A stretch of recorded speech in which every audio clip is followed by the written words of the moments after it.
Hello,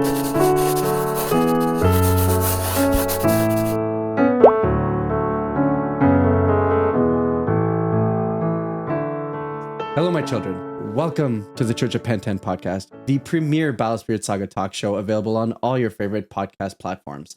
May the cores be our saviors. I'm Espira, your head of service, and joined with me are my apostles, John and Cosmic. John, how are we doing this week? I'm doing great. Probably not as good as you guys, coming back from your world tour / Grand Open circuit. But yeah, I mean, we're doing okay over here in my world.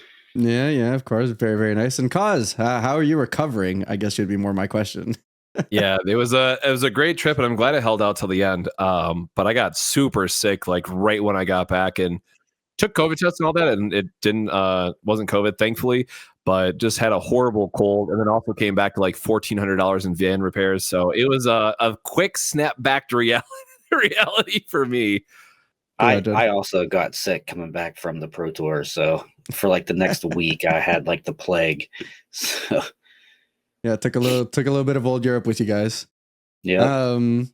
So I mean, huge since the last time we had talked. Actually, there's been the Pro Tour, but not only that, there's actually been 2 Grand Opens. So lots of things that we all attended the Pro Tour, which actually will be our first topic. Kind of going into that, kind of giving a recap. Sending off the format that had overextended its stay, in my opinion, and then jumping into the conversations about the new format. Set 3 has been a ton of fun.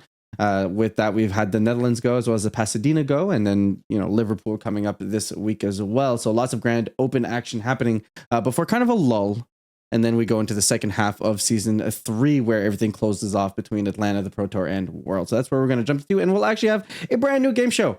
What's That Card Art is a new segment. We'll be switching it into there with What's That Flavor Text, kind of keeping things interesting. So we'll talk about that a little bit more when we get there. But to kick us off, we do have the Pro Tour recap, which first off, Netherlands, beautiful country. I didn't expect to enjoy it as much as I did, but getting around was extremely easy. Everyone was so nice, and they all spoke English, which made things incredibly easy for me. So I had myself a great time. Not so much with the Pro Tour. My Pro Tour placement was fine. But overall, I had a good time. How did you guys find Netherlands? I loved it. I mean, I didn't love the weather. I know that's pretty standard European weather, but it was actually warmer in West Virginia than it was in the Netherlands, which is crazy because it's always cold here this time of year. But I mean, other than the weather, I mean, food was great over there. The sites were cool. I got to see some of the city that the Pro Tour was in. So yeah, I mean, I loved it. Yeah, overall it was a really great time, and I gotta have my one little plug here that Amsterdam was a bit overrated. That's the one thing that I'll say, but I absolutely loved Utrecht. Like, yeah, 100%. If we keep the same format, if we're lucky enough and all that stuff, 100%, I will go back. Absolutely love the city that we're in. As Espira mentioned, like super easy to get around. The food was amazing. Like, 100% would go back in a heartbeat. It was just a great time. And it was like when we were talking, I think we got from like a local or something, that someone had confirmed it was like in the last 91 years or something, it was like the rainiest it's ever been for the time that we were there. So like, of course, and we saw the sun for like 2 hours on one day. So spoiler, that's probably why I got sick, but hopefully go back there with a little bit nicer weather, but a great time nonetheless. Like I can't go to Europe for a card game tournament without the weather being rainy. So I went to Paris for like the World of Warcraft card game World Championships back in like 2005, and it rained like 24/7 for the 5 days I was there. So I feel like any major event in Europe, it's just going to rain. It's going to take that weather with you. Yeah. Yep. Yeah, but nevertheless, it was beautiful. I mean, like, if you look what like you would imagine European cities and fairy tale books to kind of look like, that was exactly what Utrecht and to the level Amsterdam was. The food, yeah. What was that burger place called, Cos? Burger Bar, baby, let's go. Burger Bar. Every single person that went to Burger Bar were like, nope, it's exactly as good as everyone said it was. And honestly, I mean, they're freshly made burger patties right on the spot. They have things like truffle burgers and a bunch of different options. I thoroughly enjoyed it. It was really, really good. I didn't get to try Burger Bar because I know you guys went during the week in between there. Yeah. But the food that we had, apparently it's common over there, is doner. Doner, it's Middle Eastern. Yeah. like Turkish, and I guess there's like Turkish street vendors, like here in, America, we have like hot dog street vendors and things like that. Well, over there they have that. And it was like the best sandwich I've ever had. So like I still have dreams about that. Yeah, it's just like it's a very common here in a lot of shawarma places. They also serve doner meat as part of it, and it's like the slow roasted, like slow cooked meat. It's extremely delicious. So good. So highly recommend. It was a great time, honestly. I was a little bit concerned when we had gotten there to see that Utrecht was like 40 minutes out from Amsterdam, but public transit was like stupid easy. Just kind of hop on a train. The train was like 20 minutes. Like, it was easy. Yeah, and if you take the long inner city one, it's like an hour tops, which is like super nothing, and then you're actually right next to the venue. So big fan there. Yeah, pretty good. So all around, very pleasantly surprised. Enjoyed my time. Probably enjoyed it more than I did the Pro Tour, not gonna lie. So like, for what it's worth, Pro Tour venue was cool. The event was super sweet. Day 2, the TO actually gave us free like draft events and like sealed events and limited for set 3 to kind of like promote like, hey, like, we're celebrating our players a little bit. It's a celebration of the game, kind of getting there. So that was awesome. Super cool. The Pro Tour format though made me want to put a bullet through my head. I'm not gonna lie. Like, like it is like, I didn't love my deck. I know John, like we ended up actually being on the same deck independently. But we kind of landed in the same place. I think neither of us loved our deck going into that format. It just didn't feel great. I'm right there with you. I mean, I know you ended up going 4-3. Yeah. I mean, I was 5-2. I think, most of our team that played that deck was 4-3. I mean, I was the highest finisher. I just missed top 16. The deck was fine. It just wasn't great. But to be fair, in the month plus that we tested for the Pro Tour, I don't think there was a single deck that I'm like, okay, this is the deck. I mean, every deck was like, yeah, it's fine. No one on our team plays purple, like nobody. So there was zero chance of us finding a good purple deck. And we all knew that we couldn't beat the actual like real purple players. So, that alone made it pretty tough to come to a deck that we loved. So, but it was fine. I mean, just briefly talking about the experience of playing in the Pro Tour, just to echo what George said, like the TO was great. I thought the tournament was run really well. I do have some gripes with the judging, but not really going to get into it too much. But I feel like the judges could have been more strict on some of their calls. But besides that, like, it was really well done. Yeah, and just so it wasn't clear, myself and John actually and the rest of Team TD ended up taking like a Scorched Novelist, which is like a low to the ground aggro deck that kind of goes like Nova heavy on the top end, which I'd like to say, congratulations to Long Dao, didn't end up winning it all with like yellow. If I face Long Dao, I'm fairly certain I'm scorching that deck through and through. But I played 3 yellow decks, I think, just crushed all of them. Yeah. You did not play a red deck all tournament apparently, and like just had the freest switch ever. I played 3 yellow, 2 red, 1 purple, and 1 white. In my 7 rounds. Yeah, kind of very similar to me. I played like 2 yellow, played 2 reds, one of which was Pterosaur, and actually got me because like turns out an unanswered Gigano can kind of ruin your day. So did end up getting there. Played against some weird rainbow whatever. Actually, I guess that's a great segue. Cause what did you play at the Pro Tour? We played Chode Mama. We had a great time. So shout out to Espira and the CC and the boys that we were staying with in the Netherlands, Andy, Rex, and then Anthony, who gave me a list. I was really trying to play this yellow purple nemesis list that I loved a lot. And spoiler, it did well in the event, all things considered. Like my version of it just sucked, but I'm like, all right, I got to play something else. I was just losing. I went like 0-20 in testing, like absolutely devastated the night before. And then I'm like messaging Anthony at 1 a.m. like, dude, just give me a list. Give me something else to play. And it was dope. I started 4-1. I had an absolute blast. It was like a white control deck that plays K-Pile, and you get a bunch of like the 0-cost elementals. It cycles through. It's like Axe Spider without Axe Spider is the play style of it, where you're just like holding off to the late game and then just get infinite value off K and win that way. And it was great. And in a field of purple was like meant to be a buy. And like the first couple purples that I played, 2-0, crushed, felt great. The last 2 rounds I played against purple and just bricked horribly 4 games back to back. I want to stress I did so poorly that I had a Rocket City against purple early in both rounds, in both games, and still lost. Like the rest of the deck did not work. And it sucks. That's card games sometimes. I'm still a little bitter about it, but I was like, man, I have everything that I want. Perfect hand, 4 games. And then just like no elephants, no Aegis. I saw like 1 Beldegor. Like it was just awful draws back to back. So clearly it was not my event to win, but honestly, I love the list. It was super fun to play. Honestly, very strongly believe it could have very well made a top 8 spot. And it honestly made me really love K again as a card. Because obviously, like the just get us a bunch of stuff back is nice. And it didn't come up that often, but it did come up a couple times against yellow and purple, where K's actual level 3 ability is nuts. Sometimes you're like, hey, I got 4 cards back, and there was a couple games where I'm like, oh, turn this sideways, delete 4 things on your board, good game, and like K just won the game on the spot. And then heaven forbid if they hit like multiple draws, you're like, okay, here's Scoops and Beldegors, get back in the game. So super sick, ton of fun. The one like big weakness of the deck, and I probably shouldn't elaborate on this too much because I'm very serious about probably taking the version of it to Atlanta.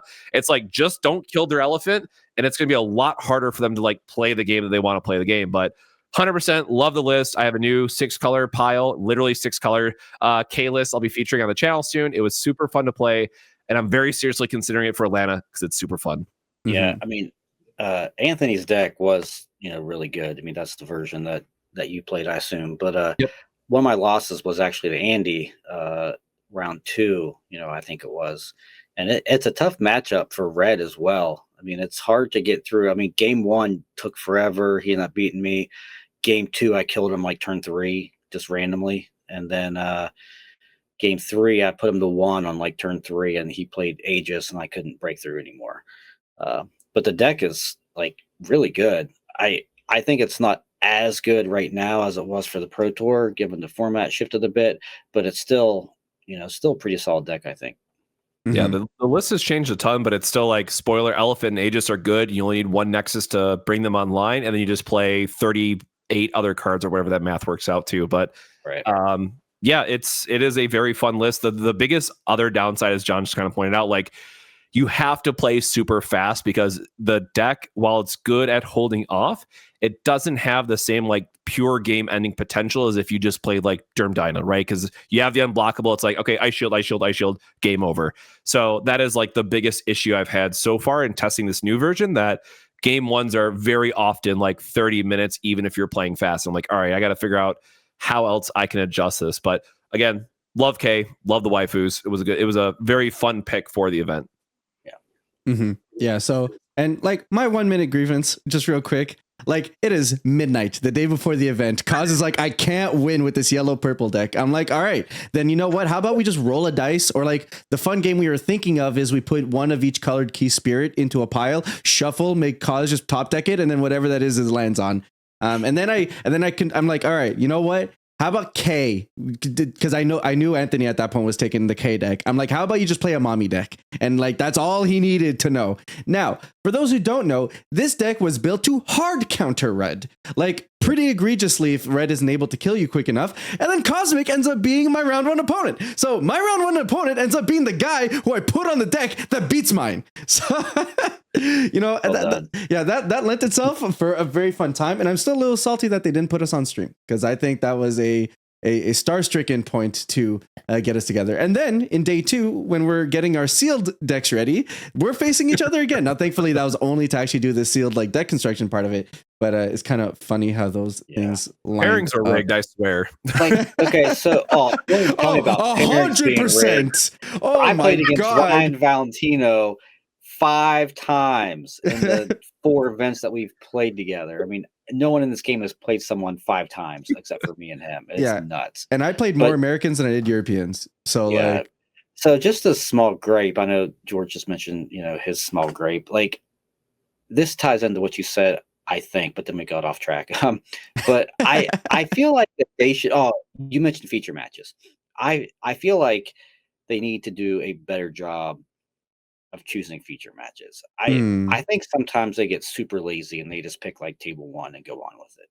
But in the early rounds, that's when you should be featuring like Grand Open winners and maybe a cool deck that you've heard about, things like that. I would like to see more of that on feature streams. Yeah, I think that's like an information gap, like a knowledge gap, unfortunately, because like the European TOs don't really know. Like, I feel like I could ask like 90% of people who work with or around BSS who the Go champions are, and they probably don't know. The casters don't come from BSS. Like, huge shout out to Wasin, whatever. Like, he's done a bit of coverage on BSS and stuff like that. But him and something Yu-Gi-Oh, I can't remember. Poketage. Yeah, Poketage, that's it. Also ended up like they don't really come from the game, so they don't know. Yeah. And then obviously the operators who are just running the cameras, they don't know. So unfortunately, I think there was a bit of knowledge gap there in regards to getting that lined up. So because I agree, I think you should be getting people excited, and like that's your one opportunity to really like champion your champions, So like that kind of stemmed from the Pasadena coverage just this past weekend, which I'm sure that we'll get into somewhat. But there were some feature matches in the middle rounds like 3, 4, 5, I think maybe around there. That just like made no sense. And I'm not knocking any player or whatever, but they were just grabbing table one. And I know at one point, again, Kaz mentioned that this player was brand new. He learned the game 3 days ago, but like he was playing white aggro, and like it was not an enjoyable feature match. And I think at the same time, that round also had like Matas against someone or something that they could have picked like another more exciting match, right. I think. Mm-hmm. Yep. But I'm just saying, I hope that improves in the future, but like I know it'll never be perfect. Yeah, 100%. But that does give us an opportunity to kind of pivot over and talking about the kind of how the Pro Tour landed. So in terms of top 8, Purple was kind of like the big boogeyman going into this tournament, just because it kind of like lost the least, which is kind of funny to say because it lost depths, but everyone lost depths is the reality of that. Purple kind of still a very powerful color. Still was definitely represented, still did well. But yellow actually kind of was a big representation as well, with the champion Long Dao actually taking it through and through all the way to the top, winning it. So congratulations to our second Pro Tour winner. If you could send me your picture so I could put you in the Hall of Fame, that would be great. And then we've got runner-up, which Atu Gron, which isn't talked about too much because unfortunately we do have a North American bias here. But Atu is lining up to be one of the best players in the world right now, right? Like second place, Grand Open, won a launch event, won a Grand Open, like very much lined up as one of the best players in our game right now. So no, he's great. Mm-hmm. And just looking at this top 8, I think Long Dao actually almost won the Grand Open the week after this too. Yep. It is currently a trend that the winner of the Pro Tour finishes second at the following Grand Open. Yeah, and then you see Kai and Zach in here. They've been on some heaters lately. So this top 8 wasn't really that super surprising. Mm-hmm. Yeah, no, some good names on there. And actually, huge shout out to Harry, actually, who we've talked about them before on the Nexus podcast, which is kind of that European cast. But he also placed well with his, like, they call it Rainbow Hippo, which is kind of pretty accurate. It's kind of just like 3-drop turbo. You're kind of running a lot of like the best 3 drops in the game and kind of going from there. It has a bit of a purple shell to kind of just consistently gain value off like Rotting Swamp and stuff like that. Yeah, man, Harry's deck is the perfect example of playing a weird off the wall deck as a solid player. You just get free wins sometimes because your opponent has no idea what you're doing. Mm-hmm. So, and that, going back to the K deck, I think that's kind of along the same line as your opponent just has no clue what you're doing. So you just get like a lot of free wins because like they plan to play around a certain card that you might not even be playing. Yeah, exactly. Yeah, my favorite thing was like killing Kai or killing off the Aegis for free. They're like, what are you doing? Keep that on board. And they're like, then playing the Kai, getting the Aegis back, playing the Aegis again the same turn. Like, oh, I'm not in a good spot. It's like, I'm in danger. But yeah, good. I was just actually talking about this recently too with some other people. Like, I think with how set 3 is developing, and because we're finally getting to the point of a deeper card pool, we're going to lend ourselves to hopefully see more lists of this where you gain so much advantage in Swiss if you're playing something like these lists instead of, say, Genbu Fabled Beasts, where it's, hey, we sit down, you show me a yellow card, cool, I know 40 of your 50 cards minimum. that you're going to play. And I know exactly what to play around, where things like the Harry's List and the K pile and, like we did with blue, and we'll talk about in a bit, like blue, my opponents were just reading the cards all day long. And understandable, the set just came out, but it does lend itself well that if they're not that used to the card pool yet, you can just have these, aha, gotcha moments in the event. Yeah, 100%. So, I mean, actually, that's a great segue to jump in, because I think for the most part, want to get congratulations to everyone who topped. But the format very much was kind of like a alt version of the format we had been playing forever ago, which is just kind of how these Pro Tours kind of land out. The ban list shakeup here did matter. Obviously, no Axe Spider, which is a huge difference here. But nevertheless, I think we're all kind of pretty fed up with that format, and kind of leads to a little bit more exciting, which is the Netherlands Grand Open, which was the week after. Myself, Cosmic, and a lot of other players have actually stuck out the week.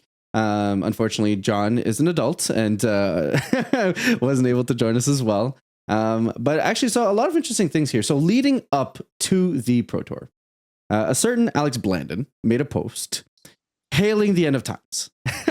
Yep. Praising out that Green Gale is oppressive, much too strong.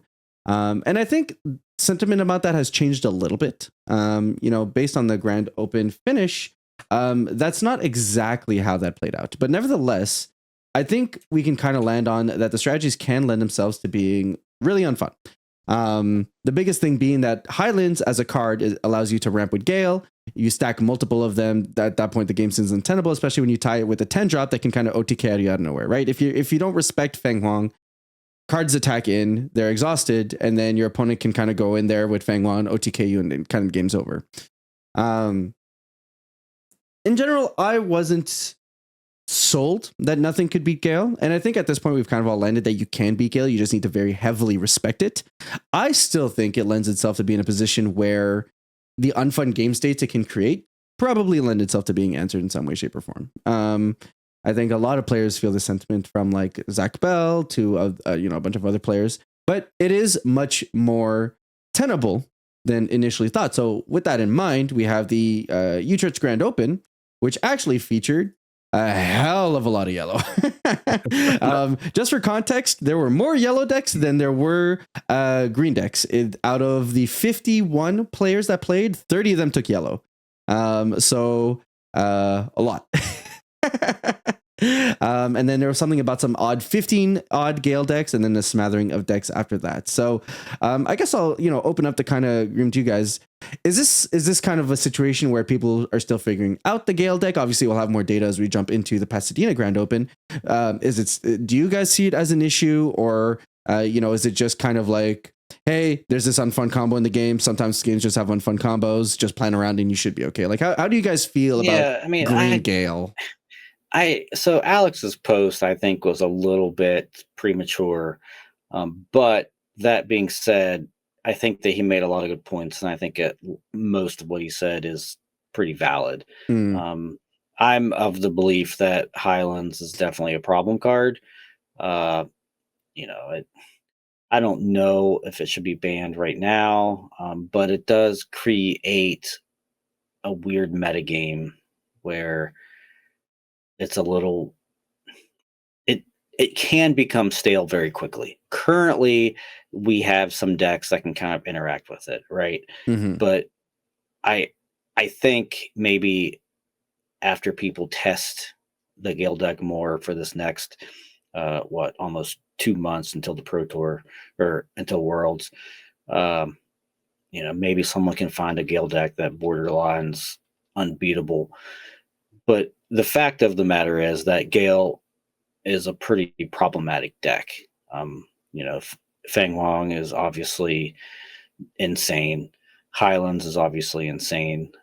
There were some games I watched over the stream, just, as someone who was watching and not playing, just as a spectator, I can see that it's a problem. Like seeing the feature matches. I mean, the Gale player that I think finished first after Swiss, he had like 30 plus cores in almost every feature match game that I watched, and I'm sure that he ran pretty well to finish where he did and do the plays that he made, etc. He triple Highlands to me.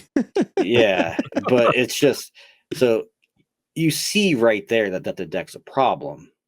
Once you get those cores, he could have done anything that he wanted to in the entire game. Just his deck's built a certain way. So,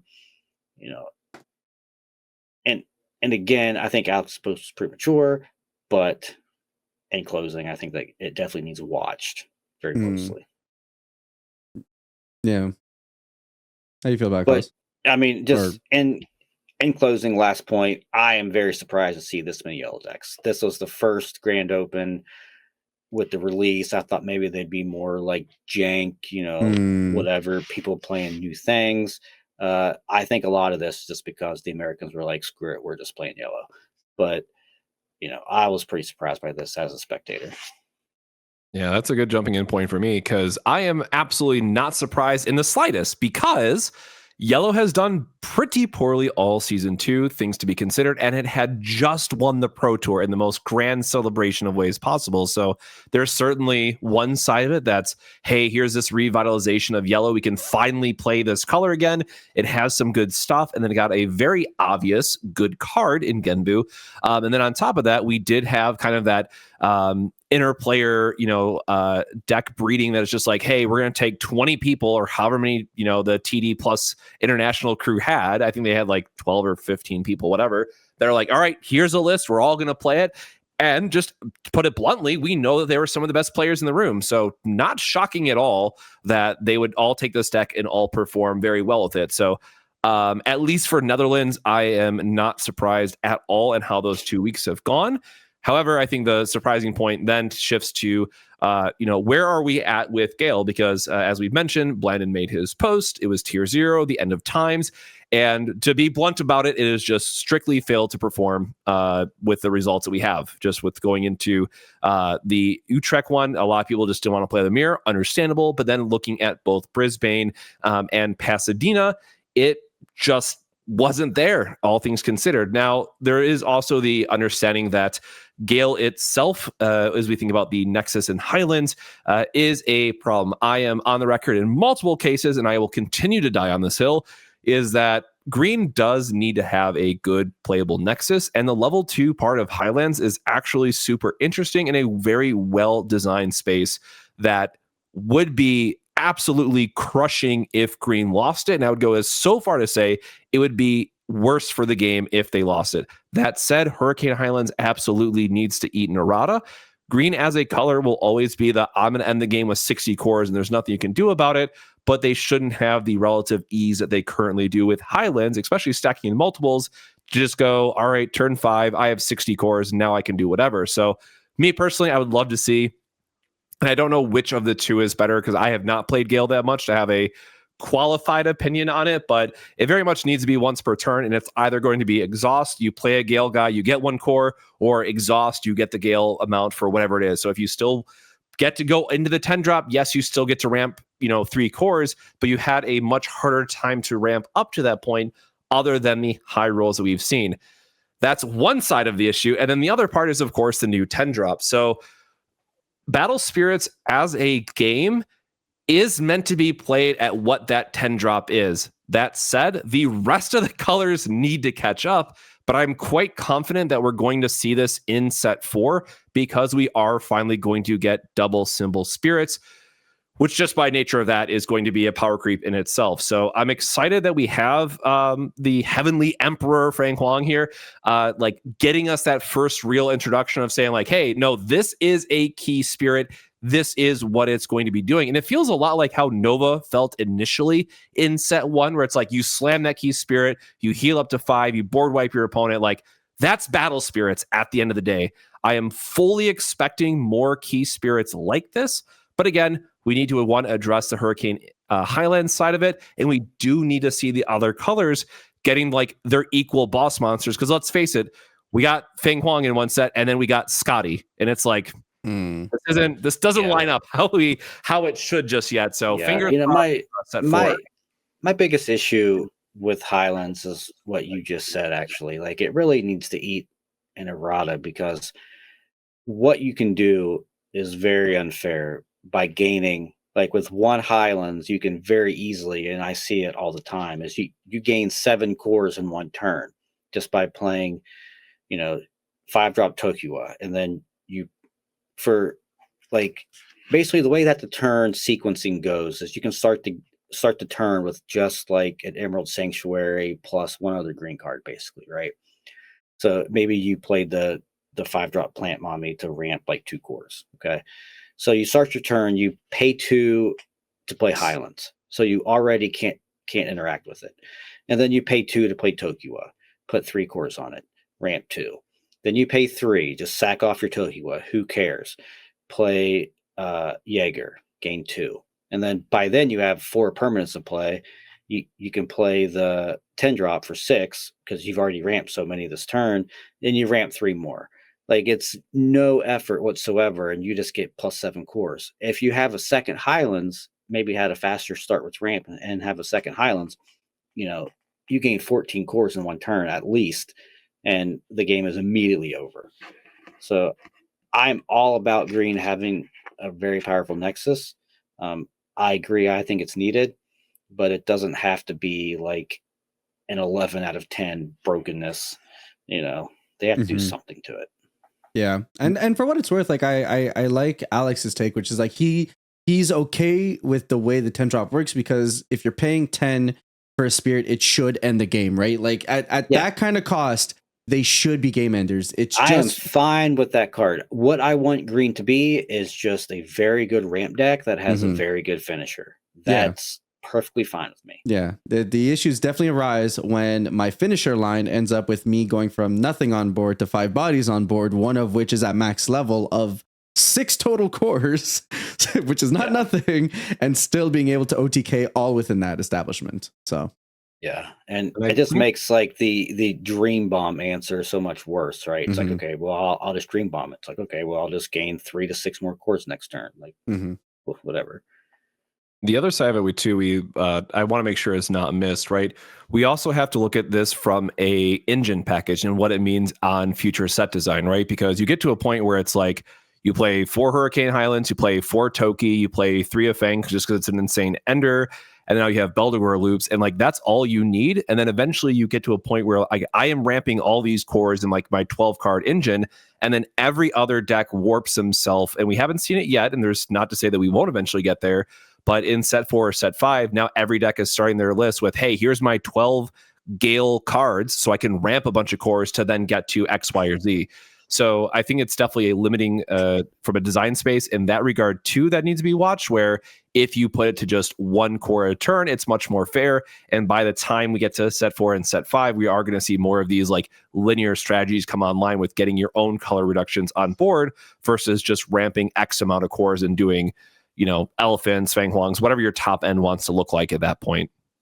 Yeah, exactly. I mean, spoiler, we'll see going into when we talk about Pasadena, but that's exactly kind of where I took it and where Rex took it in terms of like, hey, it's a small package. We can include it and play other stuff. So, and that's kind of where the big spooky is. But, we're going to keep an eye on it. I do think that the more people optimize and realize that like, hey, All Rain is a good card, or All Ron, or whatever you want to call her, is a good card, right? Like people are like, oh no, on summons, but it's like, oh no, she makes it so much harder to attack while you like slowly get your Gale stuff online, right? Like it is. I think it just takes a little bit of optimization before the deck gets really spooky. And like you said, the engine's so small that it's actually kind of splashable almost anywhere. So that's something to consider, of course. But to kind of roundabout, I mean, Yellow, top dog in the room, and it's Genbu is incredible. Lots of players who were disregarding Yellow when we were talking about it in the week in between the Pro Tour and Grand Open didn't realize, like Andy, shout outs to you, who now played Yellow and topped twice with it after we made him read the second effect. Makes your stuff unblockable, can restand your stuff and kind of go for like an OTK style turn if your opponent's not ready for it too. An incredibly powerful card, and it makes Yellow like a lot of games previously, like let's say if you're playing against White, ended up in this kind of like Derm race. The problem here is that this is kind of Derm race on crack because you're gaining life every time you hit your opponent. So it's like just this double up, triple up kind of system where like you also can't counter aggro this deck because they can they can aggro you back and then gain life while they're doing it. So it's so much harder to do. So oddly enough, Yellow is incredibly well positioned. And I guess the entire time, all they were really missing was that boss monster to bring it all together, because before you could just wall out Yellow, kill their Nexus, block everything they have. They're never getting blessed. It doesn't really matter. Eventually they could be at 8 life, doesn't care. Like, I'm going to blow them out. Genbu kind of gives that longevity to that deck, that kind of like closing out potential. That's incredibly powerful. So incredibly well done. Congratulations to Daniel and the million other people who took yellow. But with yellow strong representation, Cosmic, you must have played this for the Netherlands Grand Open, right? Like you're so well positioned to play yellow for this tournament. Man, well, so as people might know by now, I am actually a blue main because I love mill. I love the more like cost level or cost-based destruction that they get. So I was super excited to play blue, and we worked on a list that I was pretty happy with. And funny enough, as I went back, it wasn't that far off from the first version of the list I featured on my channel for the Versus video, but I was just happy to play blue, and we got one of our boys in the top 16 with it. So it might be the only top 16 blue gets unless we see something happen in Liverpool or Atlanta, but I can at least say it got on the books in our hearts. And it does feel a lot like set 2 green at the end of the day, where it's like there's a good core here. And I will say I think that the blue core that we got in set 3 is way better than the green core we got in set 2. But it's still not there because set 3 really feels like, especially for green and yellow, it feels like they're finally playing battle spirits. Like Genbu is very much like the key yellow card that we'd expect. Feng Huang is definitely like the key green spirit that we would expect. And blue has Colosseum Golem in the same set we got Floodstream. And it's like, all right, well, here we are, I guess. So hopefully I'm really holding out for set 4 blue X rares. Because right now, like Allegro is the best X rare. Like he should have got an alt art or something, but man, I keep playing him in different shells, and Allegro just continues to perform for me. It's so crazy well.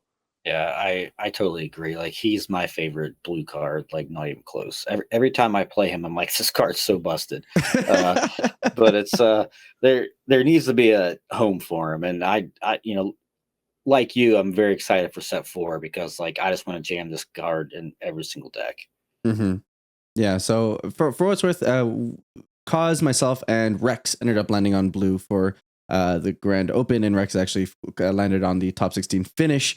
If I'm not mistaken, Rex and Cause played last round, right? Yeah. So, so that's unfortunate. Yeah. I won, but what can I guess this is like the after dark part, right? So I can say whatever I want. But long story short, Rex had better breakers, so I scooped him. So it came down to a discussion of like which one of us wants to get in top 16 and has a better chance to get into top 8. And long story short, it didn't matter, but he had the better breakers in that round by a couple of percent. So I was like, dude, I don't care. Like you get in top 8, like we'll work it out. And it's funny because like a lot of people don't.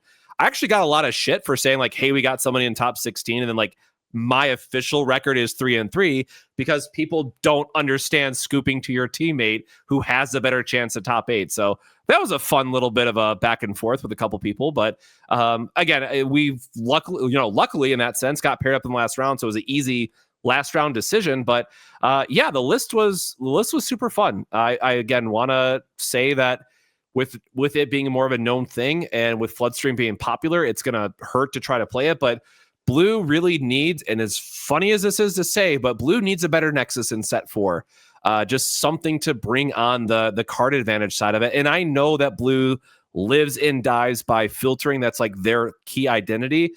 But the bloody TP promo that's like, if you mill a magic card, draw 1, discard 1, like, come on, that should have been at least draw 2, discard 1. Like, how bad do they have to hurt us with this TP? So, or just draw a card. I mean, you have to jump through so many hurdles to even, trigger the effect. That's the only thing with the deck that, and I felt playing it out because it's a fun deck. I think it's a good enough deck the way I describe it. People are like, oh, why'd you guys play blue? It's just like because it was good enough, right? Like it was good enough for us to be fine. I mean, it's a solid tier 2 deck, right? Yeah. I mean, it's going to win some, it's going to lose some. Yeah, and in the first tournament that it's legal in, you have the benefit that a lot of people are reading your cards, don't know what you're doing, don't know what they're playing around, then you can get there, right? So which clearly we did enough. So I think to that end it's fine, but it's the entire tournament while I was playing blue, I was like, I just want more cards in my hand, man. Like I'm on turn 3 here and I have 2 cards and I know I'm never getting more, and this is just like heartbreaking. So that's definitely what blue needs, is some kind of advantage engine. Don't get me wrong, strong draw for 1 is incredibly powerful. But having to pitch like 2 cards in your 4 card hand is really, really tough. Yeah. So my takeaway from this Grand Open before we move on to Pasadena, which we'll see the results, is that I was thrilled that there were so many yellow decks. Like, just ecstatic. Like, we are red players. So when you see this many yellow decks, it's like, all right, boys, we're going to win this next Grand Open. And lo and behold, we won the next Grand Open. So taking these results and moving on to Pasadena, the Pasadena Grand Open kind of opened up, not as yellow heavy as I expected. I was honestly still expecting like a 40% representation for yellow. It was still very much there. I think if we did a roundup, it might actually be the most represented. And then you got like red and green kind of getting in there. Myself, I did attend the tournament, which was a good time there. I actually ended up taking red, green, Nova. And this is kind of where that conversation kind of loops back to, of the Gale engine just being so incredibly good that you can kind of slam it at anything. And the idea with that, when I was talking to Rex about it, I was like, okay, yellow just won the Pro Tour, so you need to play red in some fashion if you're not trying to play yellow itself, because red absolutely dominates on yellow. And I still stand by that. My yellow matchups were incredibly easy that tournament. But everyone's taking red because they know yellow, and it's a, oh, well, yellow did good, I guess I'll take red, is kind of a very easy conclusion to come to. So I think the level beyond that, I was like, okay, what kind of deck can we take that gives us good game between the two? And it's like, well, red hates facing the Feng Wang stuff. Like, once Feng Wang hits the board, there's very little red can do against you, outside of just like hopefully being able to get there through chip damage, and maybe they're able to manage one through. And then the yellow decks, we have the red stuff and the destruction stuff to be able to kind of like stunt their early game, and then we just Nova on top, and once Nova's on board, yellow can't do anything. And that's kind of where we landed. The deck can be a little, and I think the one benefit at the very least of like to help the brokenness of those kind of strategies is that sometimes you're just stuck playing two halves of the wrong deck. So like sometimes you see your green cards when you really need your red cards, or sometimes they're kind of not synergizing. I have Highlands and then the rest of my hand is all red or whatever. So I think there's that little bit of clunk that you pay for the tech. But nevertheless, that did, in my opinion, pretty well. I did end up to get Rex into the top 8. So congratulations to Rex there for actually getting our deck on the map. But otherwise, I mean, the rest of the top cut, very much what we look like. We're seeing a lot of yellow. We're seeing red. So the Dragonoid mid-range, like it's on Eggman's channel, but really it's like a King Dragno Apollo red mid-range deck is kind of really where that lands. And then you got Gale, and then you got a smattering of like purple and like yellow alternatives there, with Ryan Matas finally getting that Grand Open win after topping every other damn event. Yeah, no, he was overdue and well deserved. I know that the deck that he played is a deck that like Ryan and Alex and I have been working on for like a month, and it's after we saw the results from the Utrecht Grand Open, we were like, okay, guys, this is the deck. So, we were sending lists back and forth for like the week in between Grand Opens. They all kind of featured the same cards. I don't think my version was playing Dilfoza, but the shell, like you see, it's basically just Camille Whip with the Eagle, Dino Man, Apollo, Dragno King. I mean, all those cards are just exceptional versus yellow. And when you combine that with Ritual Fire, Thorn Prison, of course, Burning Forest, like you are never losing to yellow. You're beating any kind of purple deck. You're crushing yellow. The only tough matchup, like you said, is the Gale deck. And I think that's where their sideboard came in. So Matas, Matt Belcher, Daniel, and Alex, I think all play this exact same 60. And Daniel and Matt, I think, got top 16, and Matas, of course, won. But their sideboard is just like for Dream Bomb, Derm. So what you need to do is once they play their 10 drop, you're like, okay, well, we have to try to Dream Bomb it and then kill them. So, I don't know how many Gale decks that Matas played against, but, that's the game plan. So hopefully you can dodge it, but if not, you do have some plan to get to somewhere around 50-50. So yeah, I like Derm just because myself playing red, having tested for Netherlands, I was like, the matchup feels fine up until they get Feng Huang, and then I'm kind of like, or unless they get like infinite Beldegor loops. Like the hard part really is just punching in that last damage or that last 2 damage. So the sideboard makes sense, right? Like these are like, oh shit, don't die, right? Like suppression to just like chump block the Feng Huang in case you like for whatever reason your stuff's all exhausted. Dream bomb the Feng Huang, and then like, okay, let's start closing out the game because we're never getting through their blockers anyways. So it's clunky in the sense that like unfortunately it's expensive for the red deck, but by the time you're in that game, your board actually doesn't matter. It's just about actually just closing out the game. Yeah, So. and there's like a lot of times where the yellow player won't realize that Eagle can block their entire board because it's vanilla, right? It's a 7K vanilla, so it could block, everything that they can throw at you outside of a fully leveled up Genbu, but you can't make anything unblockable. So, that's pretty good. Yep. And it was actually kind of the core of where we started with mine and Rex's list. Was like, okay, well, they can't get through Dino Man, Eagle, and then let's just kind of build a whole deck around it. And that's kind of where we landed. We ended up on, actually, the reason we ended up on, so we tested King Dragno like a lot in between the Pro Tour and the Grand Open. The reason we didn't land on it, though, was because we realized that if they ever were in a position to core up their Genbu or their Flagellum, then we could actually never kill it. Now, turns out in practice, they're never really getting to that point because they never have nexuses and you're able to kill them before that ever matters.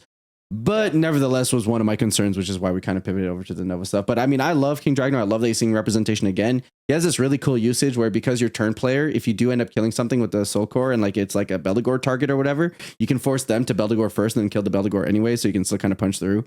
So I just love the extra utility there. He can actually fight into a Fang because he on swing he's a 15K. If you attach like a volcanic canyon on that, he's a 16K now. He's bigger, so you don't have to worry about it. The one thing I'll say about and I love the Chameleon Web. There were so many things that I myself, Anthony, tried with Chameleon. We tried like whirlpool control, so it's like you swing in with him and then you whirlpool him on attack, and then he's a 20K and they literally can't get through. I love this card, and like as long as people are like not playing 3-4 Floodstreams main deck, like this guy is just gonna wreak havoc on the game because once like 5K is big. There's a lot of things that's under 5. Like yellow and purple, they hate seeing this guy.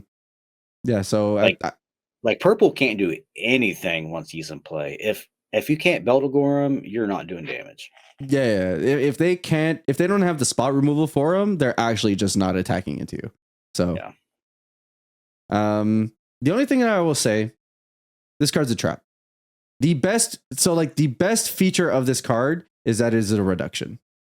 9 times out of 10, you are not drawing from this card. I think I heard Mata say he drew 1 time from this card through the entire tournament. See, so let me introduce you to the 4th place list because that's what I was going to talk about next. Oh, yeah. Okay, so Brad's like, yeah. So my list, instead of the Dilfozas, had the dragon, the Trident Dragon, with the Ruby Sanctuaries. Because as you can see from Brad's feature matches, if you go back and watch, he did a very good job of utilizing the dragon's level 2 effect to get the cores back and then use those to cast like a burning force or an ice shield or something like that, or so hey, remember who talked about this in a video and did a whole spotlight on it and how Trident Dragon was good for these exact plays and everyone gave him a lot of shit for it? Oh yeah, no, continue how good it was though, John, please. I love this. I mean, I love this card. I don't know what I said about it when we reviewed it, but after playing with it several games, I like it more for its like rebuy effect than its actual like with the spirit attack effect. Just because getting those cores back, it makes your ice shield math so much easier. Yeah, I agree. I think the refresh is nice. The board wipe is like fine. My thing is that there are games where that completely takes over. My caveat being that usually if that when attacks ability takes over, and most of the red boss monsters between like King Dragno, Gigano, whatever, probably are taking over anyways, because it just means you're behind on board presence, and kind of rebuilding that is very, very tough. But the refresh ability is good because it lets you Burning Force, because there are a lot of situations where I'm like, shit, I want a Burning Force, but if I do that, that means I'm not like distributing my cores correctly for the upcoming turn or whatever. So I do think that like the best parts about the Sanctuary are definitely like the synergies between that and its reduction, and not the fact that you're ever really going to draw from it. And then if you do, I think you just accept that as a plus. But from the get-go, we've always said the best part about these things are the fact that they're red reductions. So yeah, red is always happy to have any reduction. and the fact that you just get one for one core Mm-hmm. is a pretty big deal. You know, it makes Eagle that much better. It makes Dragno King and Trident Dragon that much easier to cast. It makes Andromeda easier to cast. Like, it just, you know, it just really accelerates the deck. One thing I will say about Brad's deck is that it is all gas, no brakes. Oh, there's Like, this nothing here. Yeah, deck there's has like zero defense. And you know, I think if, like, maybe he didn't play Charge Draw and instead maybe played some like Ritual Fires or Thorn Prisons, maybe the deck's better. I don't know, but you know, it's crazy. Mm-hmm. Yeah. We were talking on the side, like myself, Matas, Alex, while we were watching the match, because we were between that and watching the feature match of like Andy getting pulverized.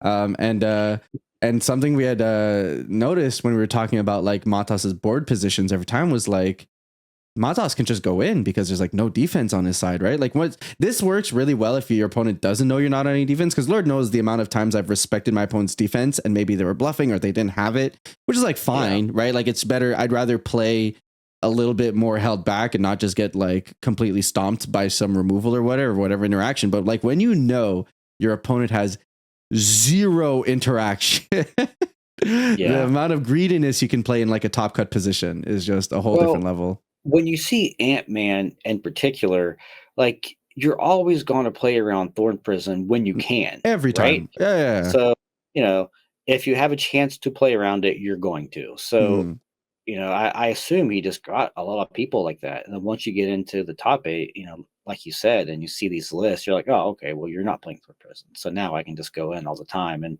you either have Ice Show or you're dead. Mm-hmm. Yep. But the one part I really wanted to highlight in this list in particular is we think about red mid-range, right? So going back to it, yellow won the Pro Tour, did the event, everyone's going to be playing red. What we've actually start to see, and is kind of one of the downsides of having all these strictly back-to-back-to-back Grand Opens, is people don't have as much time to test as we normally would, especially as we did in Season 2. So if you look at Ryan Montes' list and also Brad's list kind of side by side, there is a lot of overlap, but the one thing you'll notice that really starts to like peel back the layers of red mid-range is that one at its core is really meant to be more of like a Scorch Battlefield deck, and I think Dragno King really lends himself well in that side of it, where the other one is meant to be just like the Apollo and Trident Dragon with Ruby Sanctuary. So it's going to be really interesting to see how these two lists kind of pull apart with one another, because you just can't run Scorched Battlefield traditionally in the Apollo Dino deck because it just messes up your math. And that's why Brad went for like the 4 Ruby Sanctuaries and the 4 Volcanic Canyon. So I'm really curious to see, once players have more time, right? We think about the yellow matchup. Both of these obviously do very well into the meta, or into the yellow deck specifically, but how do each one of these now attack the meta, and which one is going to overall be the better pick? And of course, there's probably still going to be some overlap. Andromeda is really important, but I think your Nexus choices are going to matter a lot more in how you build these strategies going forward. So to complicate that matter even more, this is a really good segue, is we have the Brisbane winner deck, which is another Alex deck, actually. The winner of the event asked Daniel and Alex for a deck, and Alex was like, here's the Scorched Battlefield deck that I've been testing. And I'm sure he made some changes, and he won the event with it. So now you have the like Dragno King decks, and then you also have the Scorched Battlefield to the ground decks that still aren't going anywhere. Mm-hmm. Yeah, I think this gap that we'll have, not neck, because we got Liverpool stills, but like between Liverpool and Atlanta is going to be very refreshing for this meta in terms of people actually being able to sit down. Like, I was never, like, the amount I had to crank in like 2 days to even land on a list I was happy with, like the amount of BSSDB I was looking at was not healthy. Like, so I think I know you've talked about this a lot, Cause, is the fact that now the gap will actually allow people to really kind of sit down, understand the format, and kind of see kind of where like the chinks in the armor are. I think my biggest takeaway is that like Apollo's gas, dude. This card is a rock star.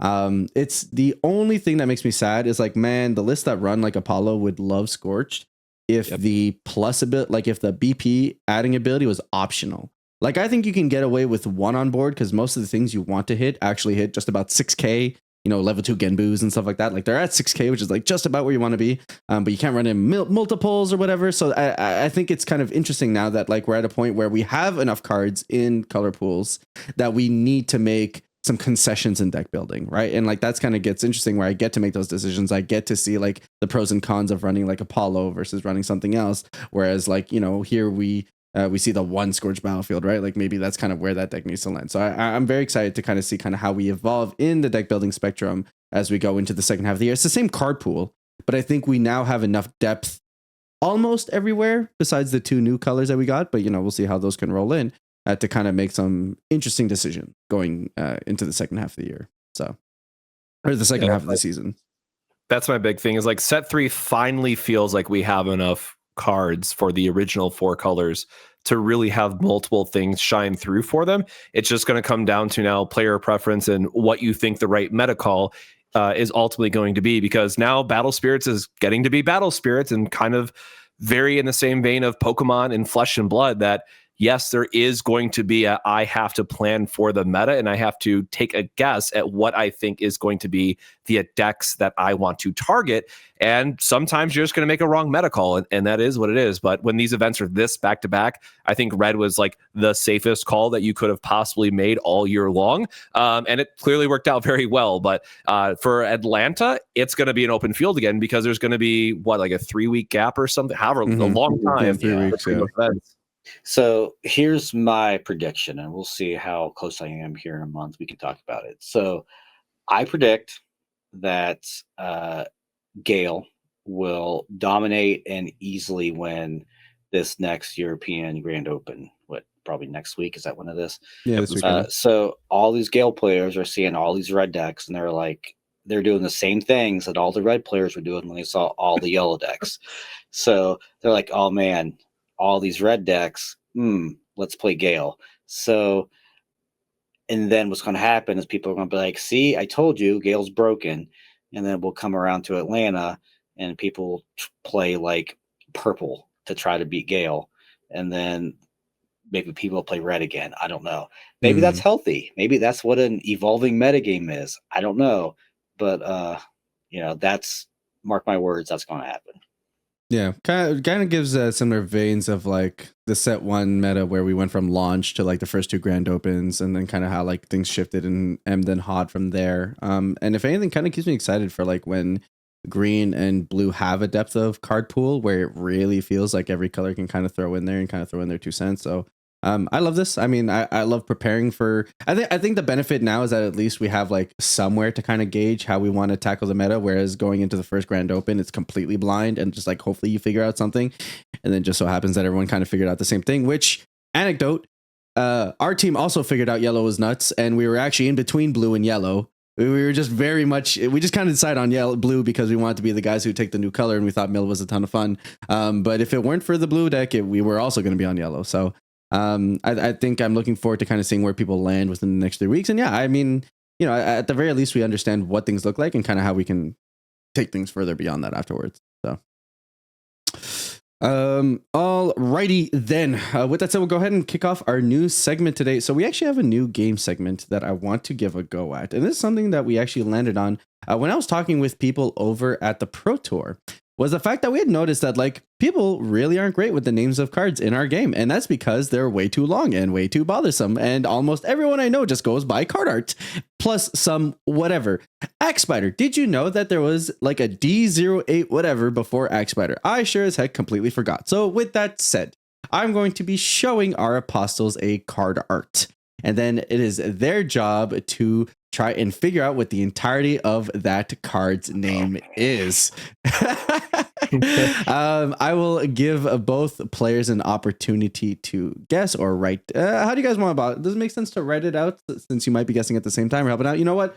I'll roll a dice and then whoever gets it right is able to go first. I think that's kind of a great equal way to go about it.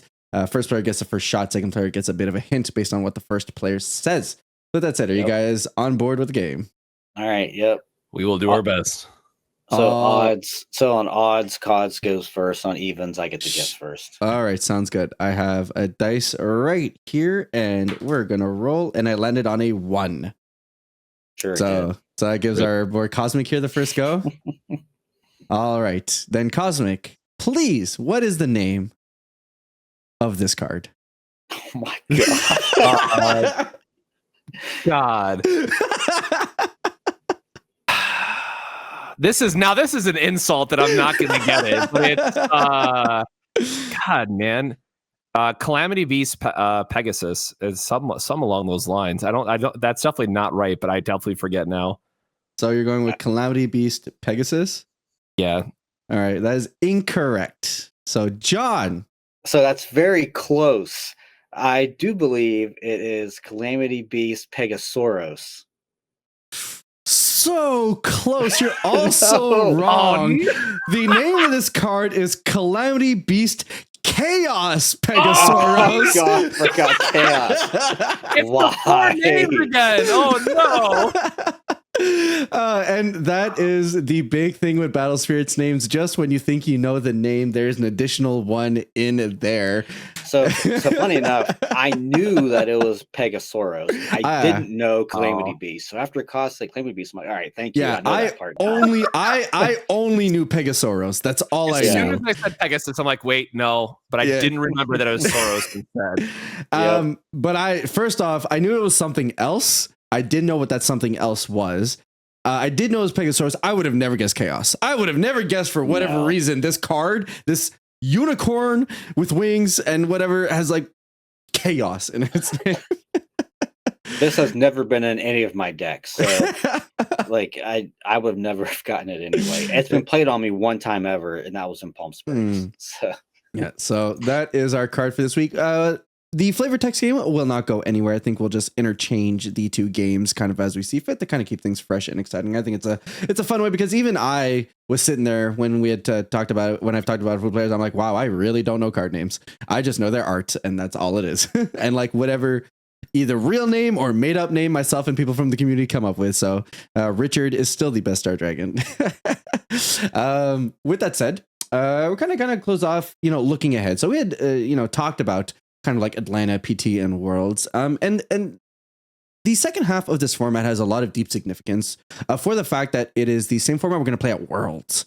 So caveat, maybe ban list, whatever, who knows? However, Bandai decides to keep things fresh, who knows about that? But as far as we know, Atlanta is the second week of December. The third week of December is the Pro Tour. And then exactly, which is the week before Christmas. Bandai, please don't do that again. And then going into January, end of January, is Worlds, which is Bandai Fest, all the Nats, everything, but as well, BSS Worlds. And it's all going to be the same format, right? And I think there is, Gale problem aside, I think there is a lot of room for something to be able to kind of take it there. And I guess I just kind of toss it off to you guys and see, like, how do you guys feel like, the meta is going to and Hog going? I know, John, you had, talked about how people now are going to feed on Red a little bit, try to see if they can get Gale in there and then see how that kind of pivots into Atlanta. But how do you guys feel about going into the second half of Wave 3 and kind of how that leads into Worlds? Yeah, I mean, Kaz might have more to say than me, but my thoughts are pretty simple. I mean, I think we're pretty healthy right now. Things seem to be evolving. We'll see what it's like in the next Grand Open here in just a couple days. So it's fine right now. I'm excited about it. I'm still 99% playing Red in any event, but I'm happy with where things are. Mm.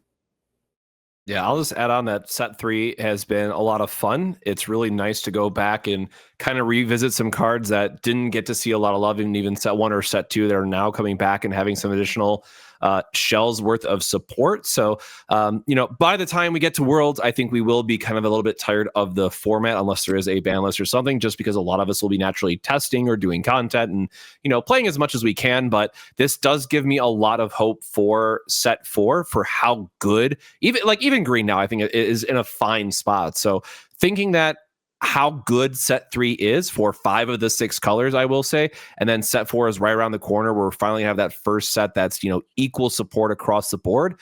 I am just so excited. And not to skip over set 3. Again, I really want to stress set 3 is super good and I really have been loving it so far. But man, I have so much more hope for set 4 now for how good set 3 has been that I just can't wait till we get to that deeper card pool part and we really get to see purple as it's doing now, right? We have, thanks to the costume artist, which is still pretty good in the mid-range shells because you get to draw a card, trigger Beldegor, and all that stuff. But, we have Curse Aggro, thanks to Snakes now getting a lot of support, which is a very scary deck, by the way. It got top 16 in one of the events, and I wouldn't be surprised if that comes back in some shape or form. We just have purple mid-range good stuff. And then, of course, maybe not as popular with Gale running around, but core control is still just a good archetype. At the end of the day, Bishop and Curse Dragon kills people dead sometimes. That's just how it is. So we see in purple, you have 3 very distinct styles that you can play that all still feel like purple, and the other colors are slowly gravitating towards that as well. So again, with red being Scorch Battlefield, the Ruby deck, and then Nova at the top end. So again, really excited just to see how things go from here, and really even 10 times more excited for set 4, because I think it's how good set 3 is starting bodes very, very well for set 4. Yeah, I have said this a couple of times on the Discord now and across. I haven't had as much fun testing for tournaments as I have with set 3. I mean, granted, a lot of that was also fed into the fact that I spent 2 weeks on the road and kind of really got to hang out with the boys and do it. But really, the set 3 format, every time I look at BSSDB, I'm reading new cards and kind of fetching it in, which, hopefully that means by set 4, no more vanillas, because this is as good as it feels, with 20% of the card pool not even being valid, things to look at. I think having that deeper, richer card pool is going to look even better. But I've had a ton of fun with set 3. I've loved looking at, and that's before we even start looking at like Mermaid is arguably my favorite blue card, right? And it's just about finding kind of the perfect shell that works with her and stuff like that. So I've been loving the shell. So 100% looking forward to kind of what the second half will lend itself in terms of discoveries and kind of what people mess with. And hey, if Gale is the perfect engine, then maybe we end up with a Pro Tour format where everyone's taking a Gale plus something deck, right? I'm already looking at green blue. I'm looking at green yellow. I'm looking at it all, baby. See what Gale can jam into. Yeah, that's funny. Green blue is something that I was kind of tinkering with just the other day, just because like you said, I want to put freaking Allegro and everything. I want to put Allegro in everything. So I'm let's just play Gordon and Allegro and a Gale shell and see what happens. I haven't tested it yet. But no. Tad has found the login to my BSSDB profile. I'll take it one step further, because I was doing Gale, but having the Coliseum Golem at the top end, because I love that dude. I want why not? So bad, man. Yeah, because in my head, I'm you know what? Maybe they do have Floodstream, and maybe it doesn't matter, right? Maybe they just kill my token and make another one next turn. I've been looking at it all. So it's been a ton of fun. And I think, you know what? Shout outs to what do they call themselves? The Tix Boys or whatever. They played a green. Yeah, there you go. They played their multiple cores Manta Goal list, which looks like a pile. I still refuse to respect it, but they did incredibly well with it. This is their second back-to-back Grand Opens that they play at, and they also perform at. So congratulations to them for taking something else that had 4 smog in the main deck. Hell yeah! Hey man, you know what? We see K piles, we see whatever, we see Gale decks, all these decks playing smog. I hold on to my review that I did of the card eons ago, where I said that thing's an insult to dragons. But you know what? If you see some play, good for him. Our boy finally kind of in time to shine, even if it's one event. Yep. God. So with that said, guys, that was the Church of Pentan podcast. It's incredibly fun to be back and looking forward to many more discussions as we kind of lead our way through to Liverpool next weekend, and then get ourselves ready for the Atlanta Pro Tour World Gauntlet ahead of us. So with that said, until next time, may the cores be our saviors.